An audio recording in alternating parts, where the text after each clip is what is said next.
Fam, what's going on? It is Kyle Henderson of Bama Football on YouTube. I appreciate you guys being here. Give me a roll tide inside the comment box. Thank you so much. Friday, January 10th. Did it snow where you live? If you live in Alabama, you live in Tennessee, heard Atlanta, Georgia was getting some snow as well. Dallas, I know that roads were closed over there. Did it snow?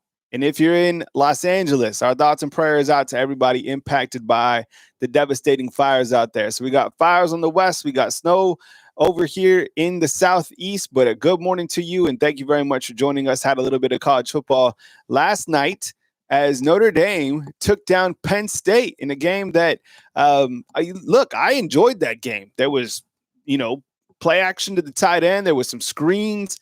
There was good defense. A field goal wins it at the end. Notre Dame now 14 game winners this season. Yeah, a new hat in stock. So I got a new hat yesterday. Or I think 2 days ago, I rolled over to Chris Mobley and picked up this hat. I like it. It's a nice font. I like the Tide hats. I have the black. I have the white. And I actually got the basketball hard hat as well. Although I wore that yesterday and I didn't really get feedback on that. So, but I think it's pretty good. Yeah, I think these are, when I went to Chris Mobley, there was plenty of them available. So go in, tell them I sent you. I'm not sponsored by them or anything. I just like the hats that they have. All right, appreciate you guys being here today on the show. We're going to talk about what we learned last night watching Notre Dame and Penn State. There's a couple things that I want to go over from that game. And you also have Ohio State taking on Texas today. Look, I'm really looking forward to that game, and I think whoever wins that game is the eventual national champion. So we'll dive into that. We'll talk about Notre Dame and Penn State, as I just said. And then you got Carson Beck yesterday, hit the transfer portal or a couple days ago, and he's, I guess, going to Miami. So what I wanted to do is discuss that and kind of frame it towards what do you think Jalen Milroe is going to do? I don't think he's going to transfer anywhere, but when you start to look at the fact that he's slipping on NFL mock drafts and got to think, what is he making, like $2-3 million right now? What is kind of the future hold for Jalen Milroe? I think he's still going to the NFL, but it just kind of made me think. And we'll talk more college football right here on Bama Football on YouTube. So I appreciate you guys being here. Thank you so much. It is January 10th, and let's get the show started. Thank you so much for rocking with us as usual. And last night, what was your takeaways from watching Notre Dame and Penn State? Oh, I got it. So I was like, what was that? All right. So look, this was our snow day. So I wanted to show you that. But before we get to this, let me know if it snowed in your area. And this is from this morning. So let me pause this. I didn't know this was going to be a immediate play clip. But this morning, this was the action here in front of our house. Caden recently got an RC car and took it out this morning. So here you go. So this is his RC car in the snow. Look at this thing.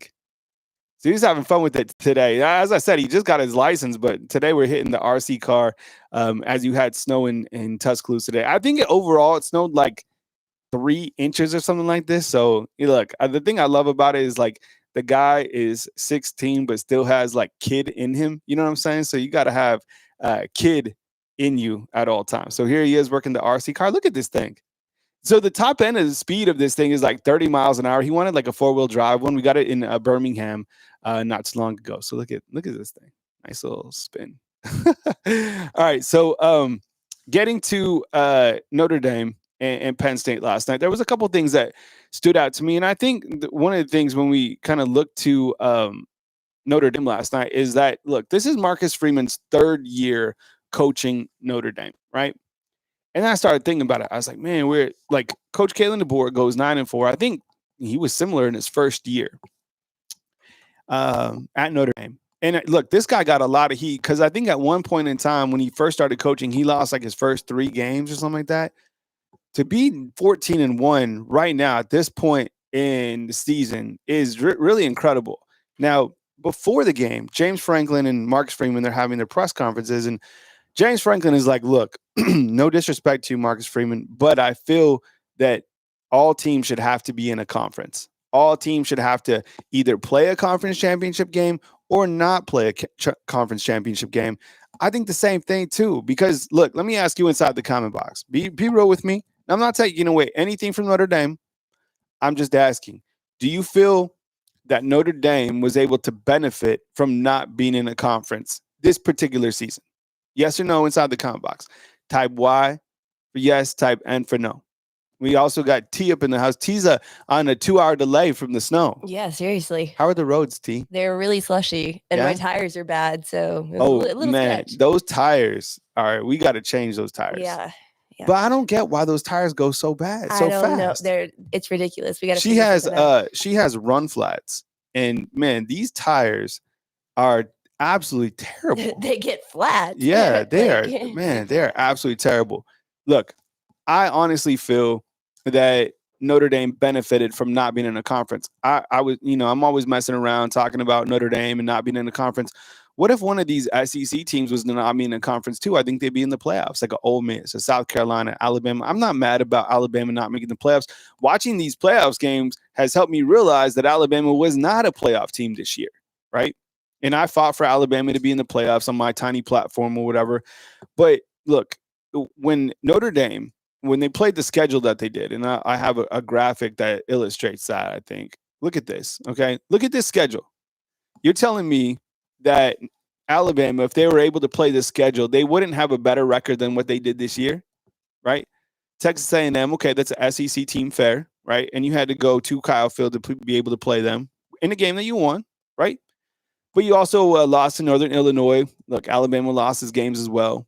You played Purdue, Miami of Ohio, Louisville, Stanford, Georgia Tech, who punched above their belt, Navy. That was like a quality win for Notre Dame because, the Navy was having a really good year. Florida State, Virginia, Army. Those were like kind of your staple games that you won, right? USC. And then you had Indiana, Georgia, who was missing their quarterback, and then you beat Penn State. So, I mean, it wasn't the most challenging schedule by any means, but being able to win 14 games is impressive.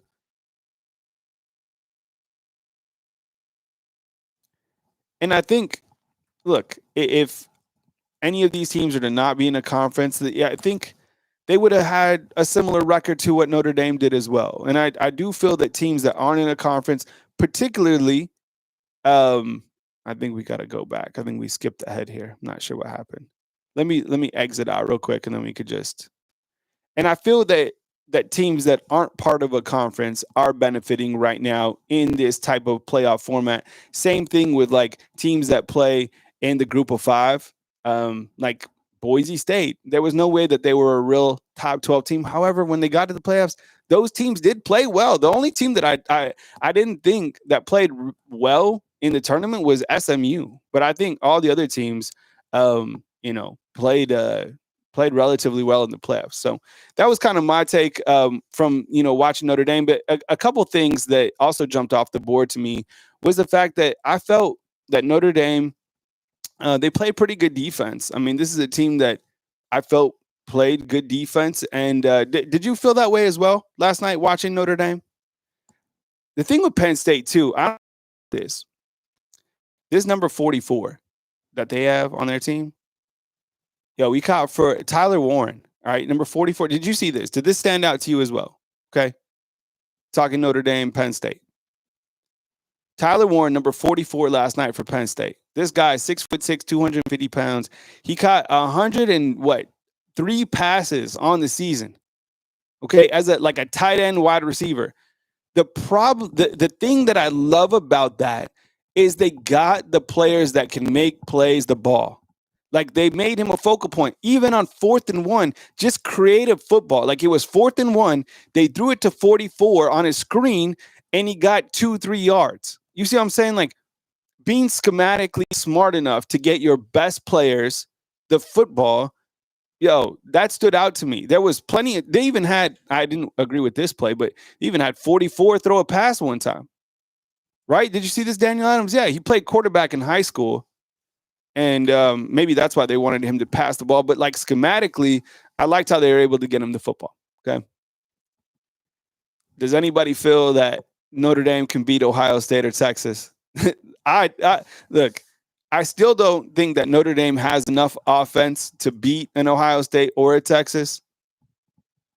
But the quarterback, look, he throw for 230 yards last night. Glad he didn't get too banged up following, the injury that he had. But I don't think they have enough offense in the tank to beat these next two teams that are playing, right? No chance, right? The other thing is, I didn't know this. Rivals.com tweeted out that James Franklin is 4-25 against the top 10. Like, damn, 4-25. I didn't know that. But shoot, I mean, he won 13 games this year. P-Chip in the house. So, T, do you have any takeaways from Penn State, Notre Dame? You weren't that interested in the game. No, I didn't watch a whole lot of it, but I was actually pretty impressed with both teams, actually. I mean, Penn State was better than I thought, I suppose. Yeah, we talked about that. That James Franklin kind of got these guys a little bit better, but it wasn't like overly exciting. I think tonight is the game that we're all kind of excited about, right? Ohio State taking on Texas. When you look to Ohio State and Texas, a couple things that jump off the board to me was I was watching Kirk Herbstreit recently talk about Ohio State, and I get it. He's from Ohio State. I personally like Kirk Herbstreit. I do. I feel like the College Game Day crew, I think they've done a really good job this year, and I think Coach Saban has really elevated that entire brand.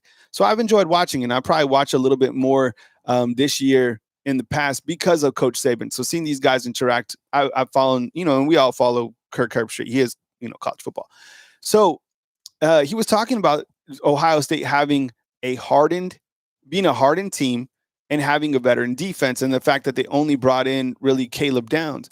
And I started looking at their numbers, Pro Football Focus. Their defense is great. They have 8 players that have significant snaps, over 300 snaps, that are all have grades over 80. Caleb Downs, look, that guy, losing him definitely impacted Alabama. 100% it did. He has a grade this year of 88.8. And the safety next to him has a similar grade. So Ohio State's defense is very good.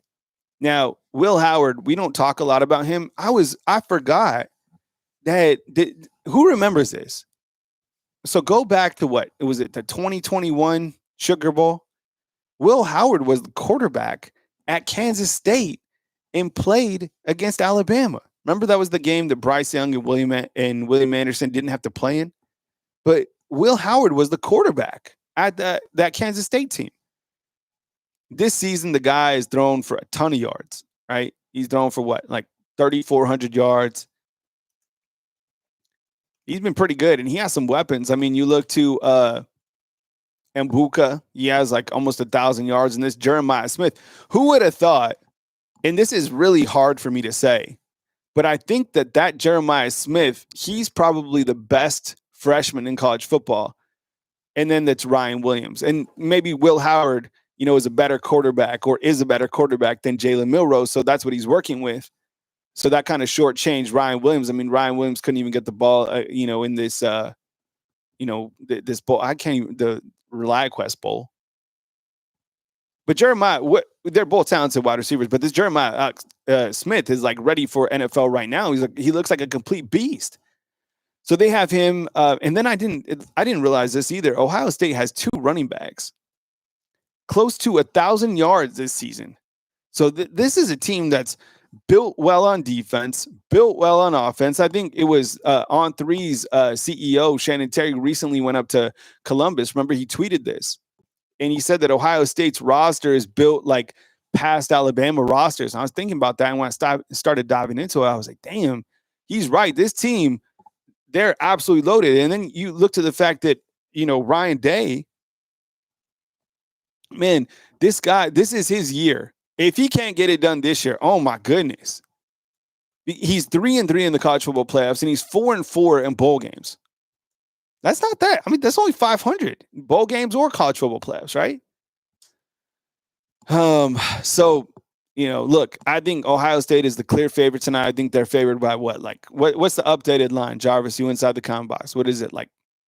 See, in Larry Large, that was the thing that Kirk Herbstreit was talking about. He said he was defending Ohio State, and the way that he framed it was this. He's like, Ohio State didn't spend $20 million on a new roster.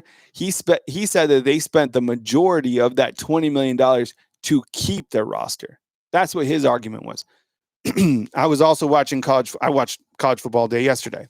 analysts were talking. Someone was talking to, I think it was on the Pat McAfee show.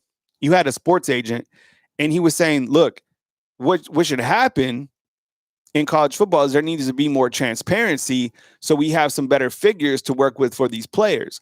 We have no idea who's making what in college football. It's all like we have no idea. And I think that would help college football if there was more transparency and if teams had to play the equal number of conference games, if teams either had to play the SEC championship or conference championships or didn't.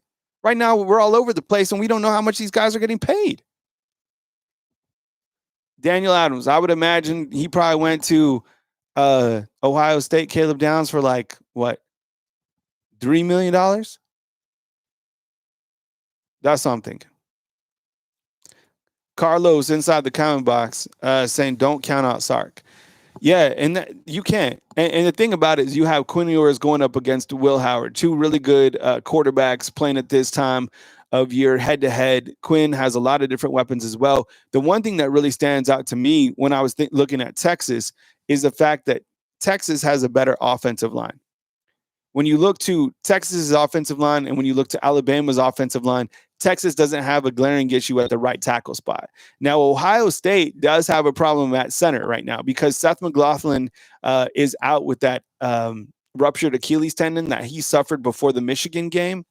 So their current backup center is grading out on Pro Football Focus like at 44 or something like that. Ohio State's offensive line, that's probably their weak spot.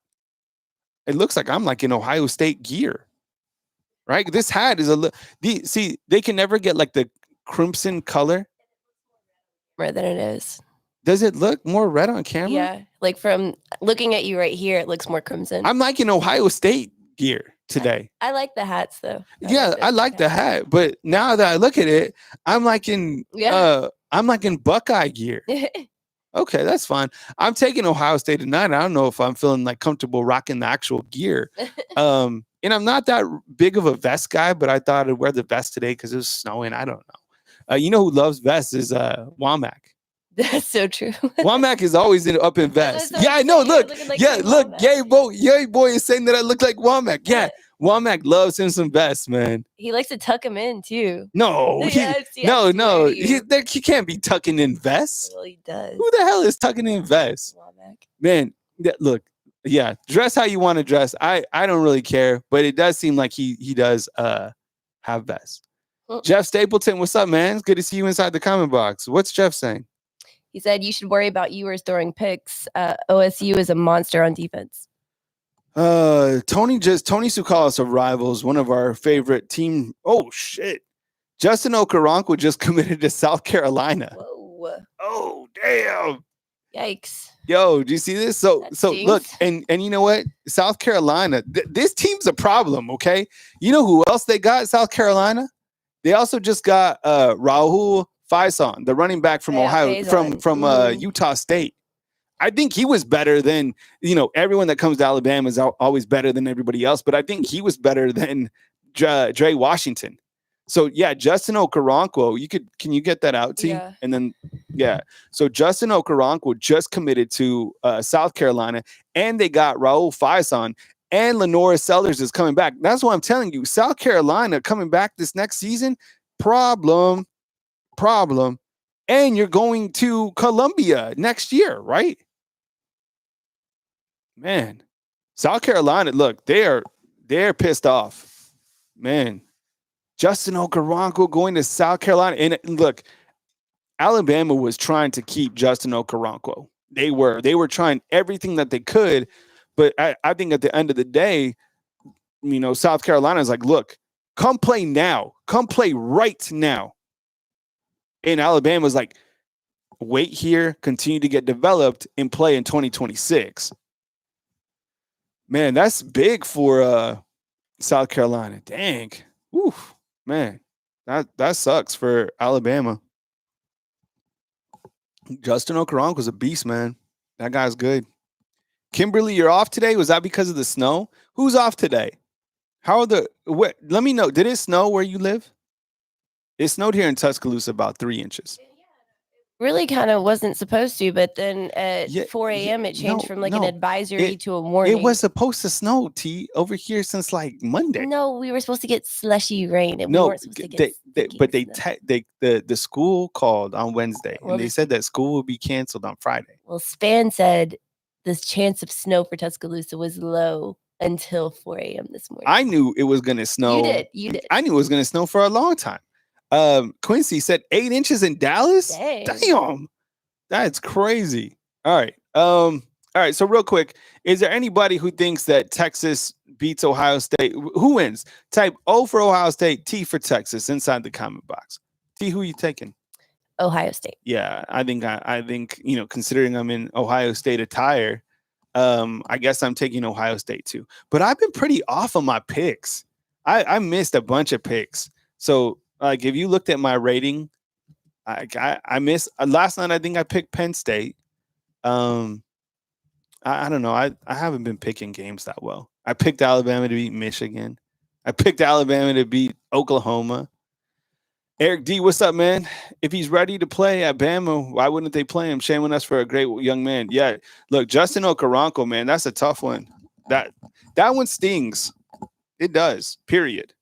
So, Quincy, what's up, man? Kyle, I've been right, dude. You know what, Quincy has the opposite record of me. So when you guys are making picks, go with Quincy. Quincy has been right on the money. I swear he has been all year long. Tenna, what's up inside the comment box? Marcus, I see you. Carlos, what's going on? People picking Texas. Okay. Yeah, a lot of people picking Texas. Yeah, look, Texas, this is the game. And I think, look, this is kind of, I hate when we have to say this, but is this the championship game tonight? I hate doing that. But it kind of seems like it is. Byron, yeah, dude, I think I even picked Milroe to win the Heisman. Oh, come on. No, you didn't. No. Remember, T, when I was trying Patriot Life, man. Patriot Life. Man, with that snow cash with the 20 spot. No, I was telling people, and I hope you guys didn't take this up. Remember there was a time where Alabama, what were the odds to make the championship game? Oh, like 2,000. Yeah, it was like plus 2,000. Yeah, you're like, you're never gonna see this again. And you weren't. And then they didn't even make the playoffs. Yeah, good thing we didn't take that. Hope nobody listened to us. Oh my goodness. Glad we didn't bet on that. And then you know what? Our other one that we missed too, just calling out misses, I guess, was that stupid parlay that we had in Vegas. We missed like all of those, right? Yeah, I think we missed South Carolina, Bama at half, and then I guess Texas versus Arizona. Oh yeah, because ASU was Wade's World's asking Justin Jefferson or Justin Okoronkwo. Justin Okoronkwo is going to South Carolina. That's news that's just like the in. Justin T saying Kyle T no self-respected Bama fan can pull for Ohio State outside. So okay, this is going to be the problem if Texas wins. So either way, you're going to have a problem if Texas or Notre Dame wins. Oh my goodness. Can you imagine? Because Texas and Notre Dame fans, they remind me of like Dallas Cowboy fans, right? It's like, they're just like, it's always like their year. And finally, when they win, oh my goodness, the worst thing that happened for Alabama fans was when Texas beat Alabama head to head here in Tuscaloosa. That win will be bigger than if they win the championship. And Notre Dame, what happened? This is the worst thing that happened with Notre Dame. Notre Dame winning and getting to the championship ensures them into the college football playoffs under these rules for the rest of time, because now they're not part of a conference and they're like, it doesn't matter. We made it the championship game, period. We beat Penn State. We beat SMU. Or no, who did Notre Dame beat? Notre Dame. No, we beat Georgia. That's what they're going to say. They're going to say that they beat the SEC champ. Therefore, it doesn't matter what conference they're in because they should make it every single year. That's the worst thing that happened. So, and then with Texas, if Texas wins, oh my goodness, we'll never hear the end of it for the rest of time. Ugh. It'll just never stop. Ohio State, they'll eventually like win theirs, and then you'll be like, well, finally, with all that talent, it's not surprising. But if Texas does, the thing is, you can't hate on. It's hard. You can't hate on Steve Sarkisian. Steve Sarkisian's like, we love Steve Sarkisian. We don't like the fact that he's at Texas, but I think a lot of us like Steve Sarkisian. Who do you like? Like, look, Marcus Freeman's definitely a likable guy. But Steve Sarkisian is like, yo, that's kind of like fam over here. Like the guy was here. The guy coached. He coached the Iron Bowl when Saban was with had COVID. COVID. Mm-hmm. Remember? And Steve Sarkisian was like walking around. Kalen doesn't like Sark. I like Sark. How do we feel about Sark? Do we like Sark? Yes or no? Inside the comment box. Maybe I'm wrong. I like Sark. T? I like Sark. Okay. Ephraim, do you like Sark? Ricky Smith likes him. See, Ron Self likes him. See, yeah, I think the approval rating for Sark is really high. Kalen the boss doesn't like him though. I don't know why. Kevin T, what's up, man? See you up in the house. Chris Cannon, what's going on? Marcus Freeman is cool. It's impressive that he's got Notre Dame to this point in time. I'm kind of more, going at Notre Dame because they don't play in the conference. But shoot, I never thought Notre Dame would win 14 games ever. Eric D saying, if Ohio State wins, we'll hear about the Big Ten dominance. Yeah, that's a good point because Michigan won last year, then Ohio State, and Michigan beat Alabama 2 times in a row, right? And South Carolina lost. Wade's World party time in with the super chat, T. Saying, my apologies, my question was meant to ask, who would you rather have, Justin Jefferson or Justin Okoronkwo? Which Justin are you trusting? Which Justin are you trusting? Really good question. I think probably Justin Jefferson, just because he does have, good experience. He called some plays late in the season. I'd probably say Jefferson, but damn, like losing these 2 deep guys who are next in line, because you know how it is, man. You're an injury away from being the guy, right? 3rd team guys, okay, like a Dylan Lonergan. You're like, man. He's good, but he was never going to play. Like Justin Okoronkwo was going to play and be a starter at some point in time. Like Dylan Lonergan was never going to start here, period. So that's kind of the difference the way we see it. Some of the wide receivers that bounce out, you're like, oh, man, too bad. But like the receivers you got, you're like, we're straight. The one that's weird right now, the transfer that's weird for me is I don't know how I feel about Elijah Pritchett. You see what I'm saying? Because you lost the starter. Yeah. But you didn't like him as a starter. Right. But we didn't have any other options. But the guys behind him are worse than Elijah Pritchett. Yeah. That's the one that I don't know how I feel about that. Uh-huh. So like Colby, I think I'm kind of like that. I'm like, man, see ya. But then you're like, damn, well, who's behind him? You want to, I don't know if Arkell and Newgum is ready and Wilcom Formby. Unless he's like really develops, I don't know. That's why I feel kind of weird about that one. Texas, I guess, favored on this ESPN metrics deal by 1%, and then 0.5%. This was yesterday, so it looks like the line has slid a little bit to Ohio State by 6, and then the over under for this game is 55. I probably take over on that, and I probably but just considering that I've been wrong on a bunch of stuff. Just not bet on yeah, I'm not betting on this one. Byron has a question inside the comment box, T. Brian Oswald? Yeah. He's saying, but now it forces Alabama to find a new right tackle. This is a good thing. Yeah, which you needed to, and the comments have been accurate. You don't need 1 tackle, you probably need 2. You're under the 85 scholarship limit. I don't want to talk about, the 100 scholarship limit because I don't even fully understand it. Like the 105 scholarships and how that's always going to distribute in 2026. That's confusing AF to me. It's so weird. Like if you dive into it, and that still could change. So right now I'm just sticking with the 85 for this coming season. And then at that point in time, we'll dive into it. But you're right. You need 2 tackles probably. Kim is saying Will Howard's not good. So, okay, this is interesting. So I started looking at these are his grades. What's crazy, Pro Football Focus gives you metrics to work with. Some people like it, some people don't. I like it. I'm analytical. It helps the show move along. This is Will Howard's grades this year. Every single game that he played in, right? You can see up to the top right. He played at Kansas State. This season, he's 84.4. Jalen Milroe has better grades than this guy, okay? Overall.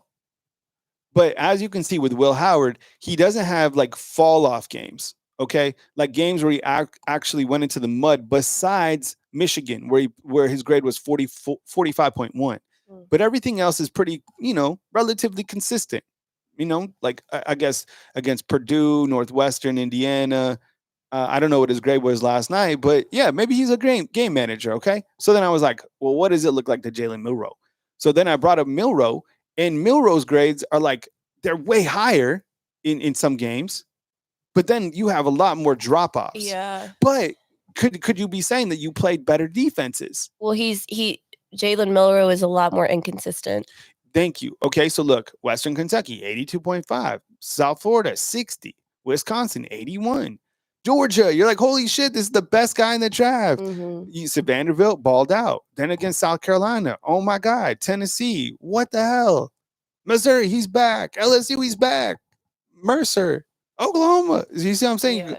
Up and down. And then look at Michigan way at the bottom left. 47. Wow. 47.3. Whoa, so was that his worst game of the year? Yeah. The last one he played? That sucks. Yes. So then look, against Michigan, Will Howard struggled as well. So was that, and it was two different defenses because most of Michigan's defensive starters didn't play when Milroe faced them. Right.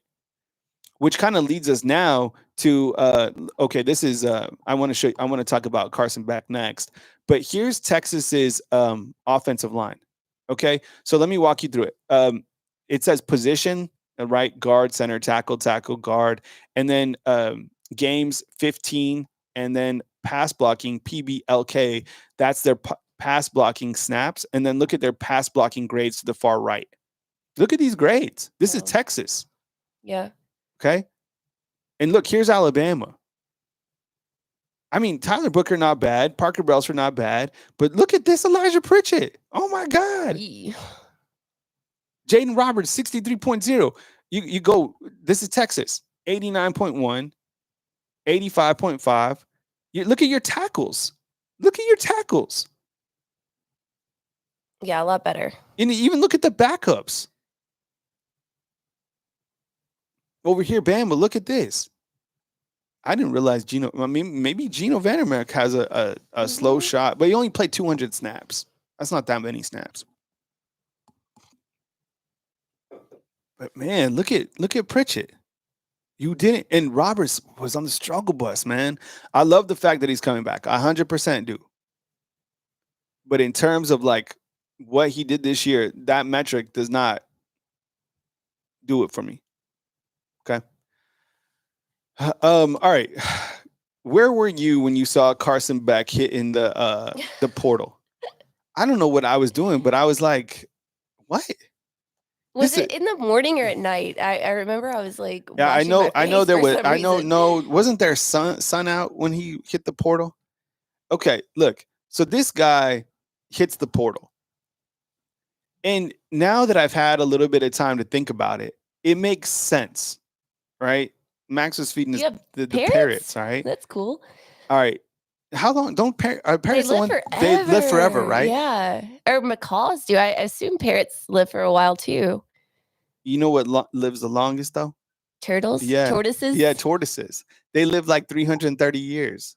Is that true? Yeah. 300? Yes, Are you sure? There's one male turtle that helped like reproduce so many times that he saved like the tortoise race. No, there's one that's still alive from when Darwin brought him over. I swear. I'm pretty sure that's true. Yeah, from the Galapagos. You imagine this tortoise, man? He's just like, let's see, oldest tortoise. I mean, 300. Yeah, it's over 300 years. Oh no! Oh wait, this is their weight. 192 years old. So slightly exaggerated. But this is someone's okay. No, that was almost 200 years. They can. Some species can live up to 250. 250 years? Oh my goodness. That seems a little bit. The current oldest living that we know of is a tortoise named Jonathan, and he is 190 years old. 250 years? 192, actually. Oh my goodness, man. Can you imagine how many changes in college football you see if you live 250 now? But there's some kind of shark that lives for like 500 years. It's like the Greenland shark or something. Parrots. Look up parrots real quick while we're on parrots. What is parrot? How many? Has anybody had a parrot before? Okay, so macaws are like 50, cockatoos 40 to 60, parrots. Okay, parrots like between 8 to 15 or 20 to 50, depending on the breed. Okay, that's not that. All right. So Carson Beck, we got on this because Max has parrots inside the comment box. All right. The guy suffers an elbow injury in the SEC title game. Unfortunate injury that he suffered in a marquee game. Okay, so he goes out. Gunnar Stockton comes in. Notre Dame beats Georgia, and then Carson Beck has to have surgery. Look, prior to this game in the SEC title game, Mel Kiper or any NFL analyst that you want to look at had Carson Beck as one of his top 5 quarterbacks in the NFL draft, along with Quinn Ewers, along with Jalen Milroe, along with Shedeur Sanders, and along with Cam Ward. Okay, those are the 5 guys. Now, the back end of the season, look, Carson Beck ended his last 5 games throwing 11 touchdowns and 0 interceptions. Okay. Now, there was a meat of the season where he didn't perform well. The guy was throwing interception after interception. He ended the year throwing like 12 interceptions. It was a bad part of the year where he just trended down. Milroe, his last 5 games, he ended 3 touchdowns and 5 interceptions. Almost kind of similar seasons in the big scope of things, because I think Georgia fans thought that Carson Beck would do really well. Even in the beginning of the season, he was favored to be one of the top quarterbacks taken, like before the season started. Okay. And I think Alabama fans knew kind of Milroe had kind of reached his ceiling, and then he regressed. That was the worst thing. So now when you look at Carson Beck and the fact that he's portaling probably to Miami to take over for Cam Ward, you're like, okay, NIL deal, he's probably going to get paid. Let's say he gets paid like $4 million. So then I started thinking about it. I was like, damn, what do guys, could theoretically Milroe find himself in a similar situation? I, for one, think that Milroe's going to the NFL. But look, when you look to the first round, right, guys can make $41 million to $12 million. Second round, 9 to 6. Coach Saban, I remember him talking with one of the things that Coach Saban always said was he would tell guys if they're in rounds like 3 to 5, come back, right? Because if you have the opportunity to increase your draft stock, come back. And we have no idea what Milroe is at right now, right? I put north at 2.5, but that's just the estimated number. I have no idea. And from the NFL draft, the mock drafts that I've seen today, this morning, I didn't see Milroe in any first round picks, like first round mock drafts. So you got to think, is he a second round guy, 9 to 6? Let me ask you inside the comment box. Just answer real quick. Where do you think that Milroe will fall in the NFL draft? First, second? Will you put a poll up, T? First, second, third, or rounds 4 to 7? So Eric D saw him in the second round. Okay, I haven't seen him in the second round. Okay, people saying second. If he's a second round guy, it makes sense. Third round, sure, right? Third round. I guess if I had to guess, I'm saying late second, third round right now. I don't think 4 to 7, right? Teams need quarterbacks this year. Teams always need quarterbacks, but this year, I even saw one. Okay, so there's a poll that's been posted. Just vote real quick.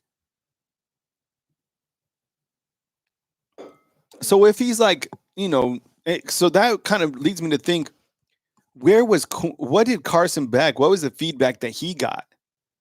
And look, I know, take off your Alabama hat. Who was a better quarterback, Carson Beck or Jalen Milroe? Yeah, who was going to go first, Beck or Milroe? I think Milroe. Seriously.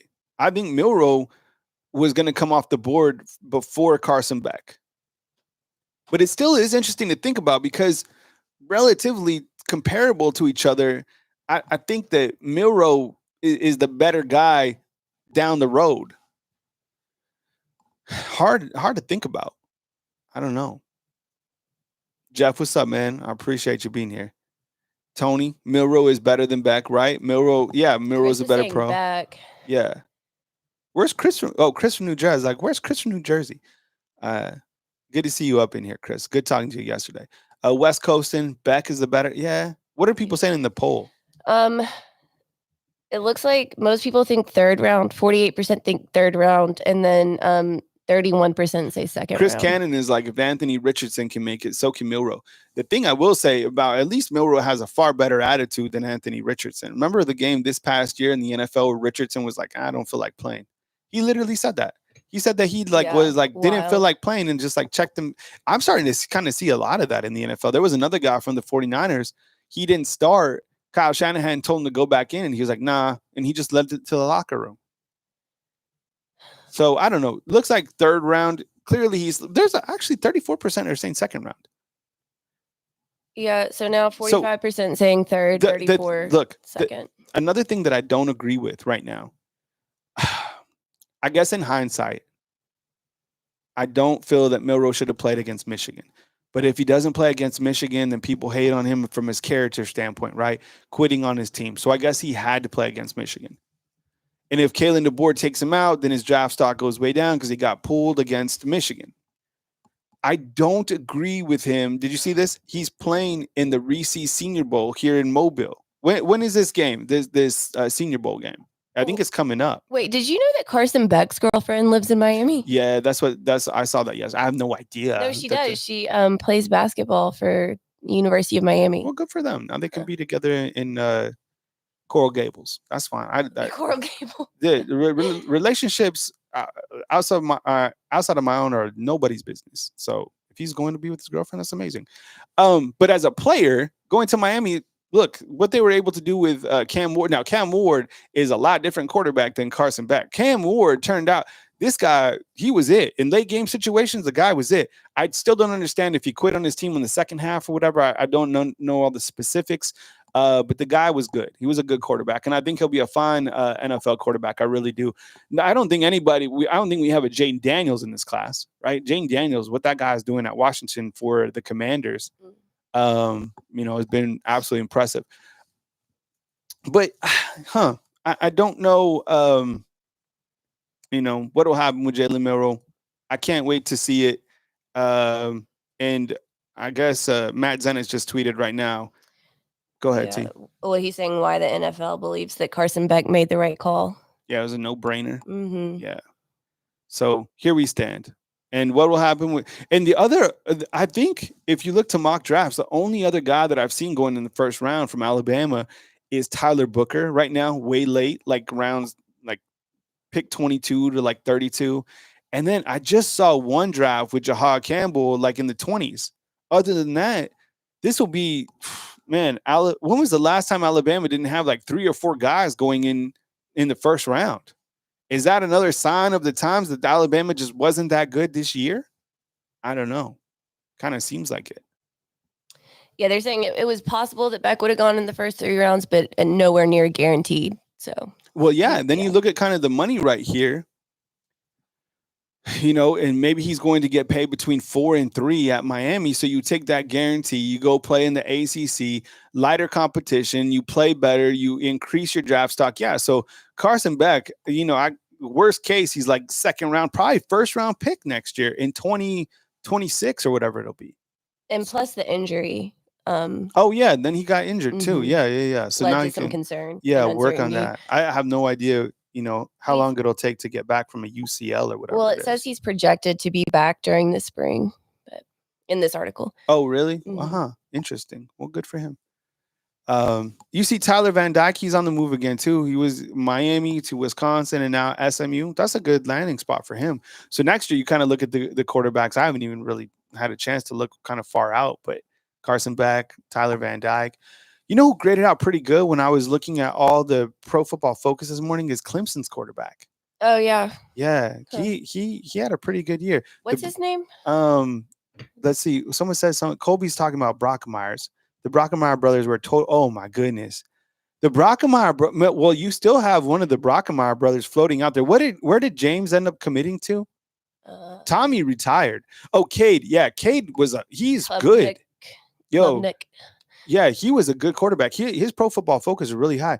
No, James went to TCU, but then he hit the portal again. Old Rock guy, did he go to Miami? Is he going to be the center for Carson Beck?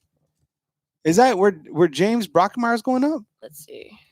Oh, yeah, in West Coast. And so, yeah, Carson Beck has turned into a portal pimp, I guess. Is that Did James I'm Brockemeyer go to looking. Miami? Yeah, Miami. So, dude, Interesting. college football is crazy. So James Brockemeyer is going to be the center for Carson Beck. What the hell? This is crazy. Yeah, but James Brockemeyer is still in here. Tommy, his brother, who was the 5-star, he retired. No, so in case you missed our the deal we made, what was it? Where's our glossary? Yeah, West Coastin's like is back now a portal pimp. Yeah, where's our glossary? Oh, here's our glossary. This is our glossary. So let's see, where does Carson Beck fall?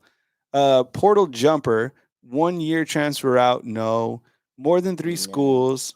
Oh, that's a portal surfer, Tyler Van Dyke. Yeah. Miami, Wisconsin, SMU, portal pump. I don't think he falls under any of these. No. I think he's a portal pimp because, well, he's had more than one big year. Is this a new name? Yeah. What is Carson Beck? Go to the NFL. Like it's got to be some kind of like a draft dodger. A what? A draft dodger. A draft dodger? What? I guess he doesn't fall into any of these. 1 big year into bigger school. Huh. Yeah, Lance, we just saw that. Justin Okoronkwo, South Carolina, huge news for sure. Enters the portal, then takes name out of portal cleansed. A portal dodger. When another school can't tamper, portal protection. Huh. Draft dodger?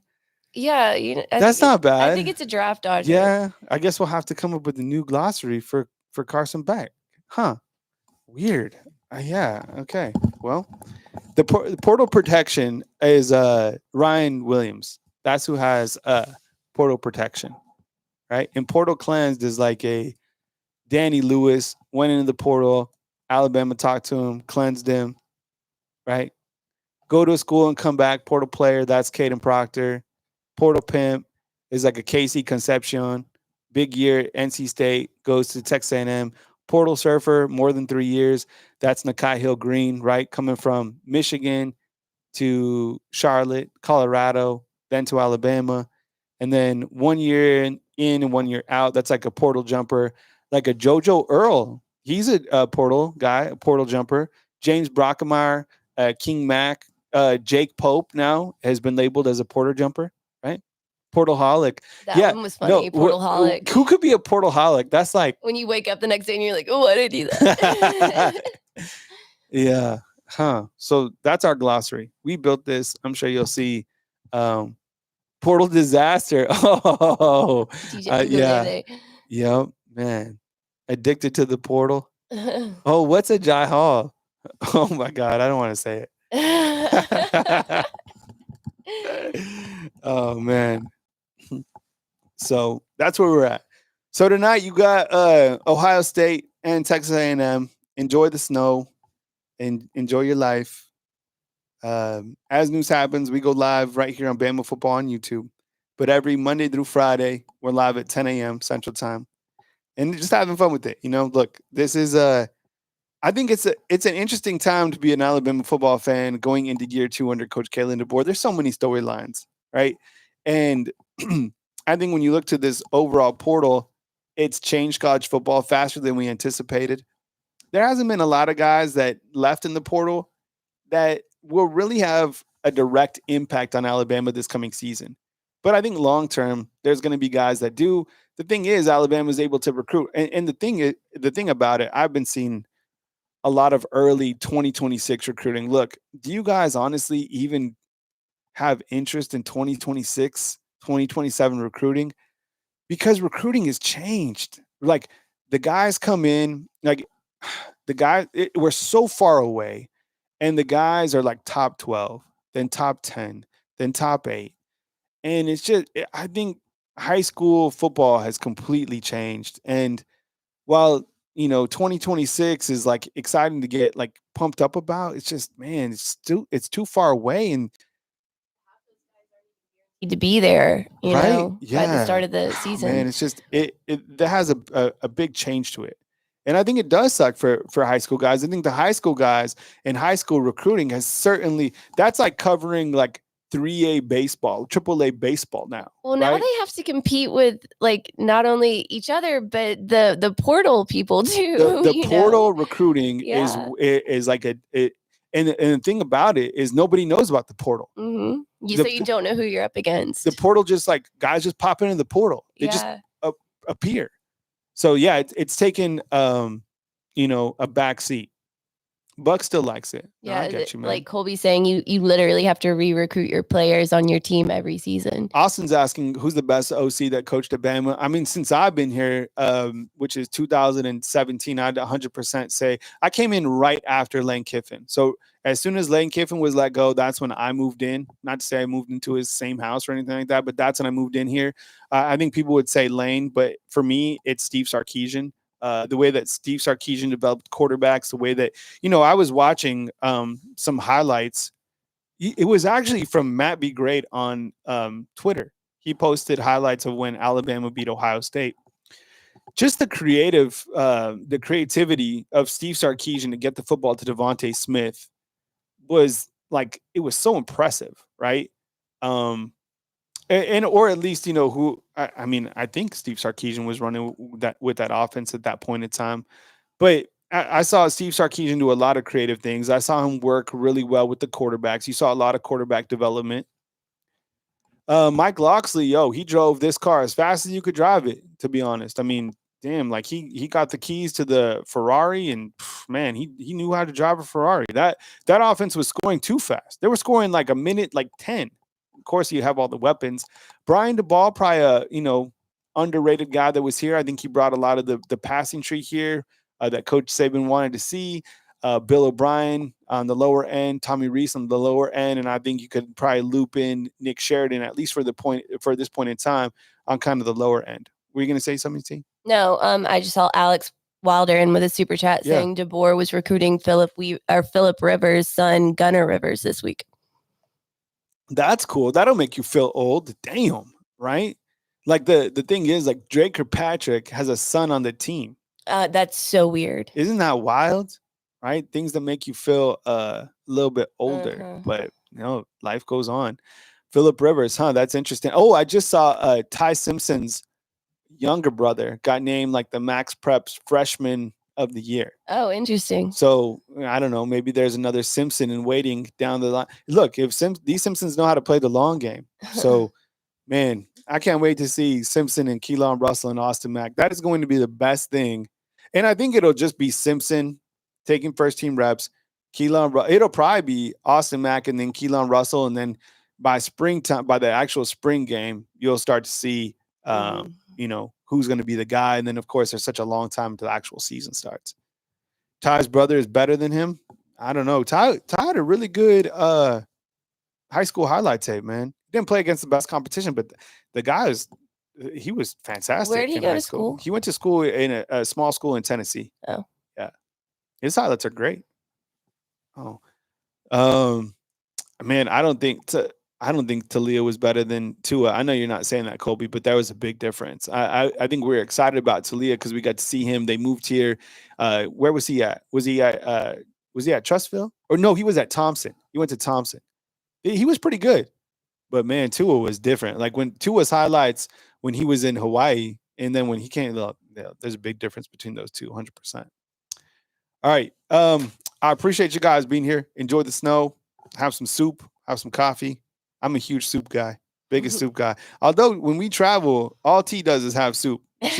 All she has is French onion. And when we went to Boston this summer, she lived off of clam chowder. Yeah, because I was in Boston. Yeah. No, touche. Well played. All right, fam. I appreciate you guys being here. Have an amazing day. Today is Friday, January 10th. Remember, you can download these on Apple, Spotify, wherever you get your podcasts, or you can just hit the replay. I appreciate you guys' feedback inside the comment box. Enjoy your night tonight watching the college football semifinals between Texas and Ohio State. As major news happens, we're back live, or just watch regular videos right here on Bama Football on YouTube. Have a blessed day. Be good people. Be safe on the roads if you have to drive. And we'll catch up with you soon right here on Bama Football on YouTube. Love you guys. See ya.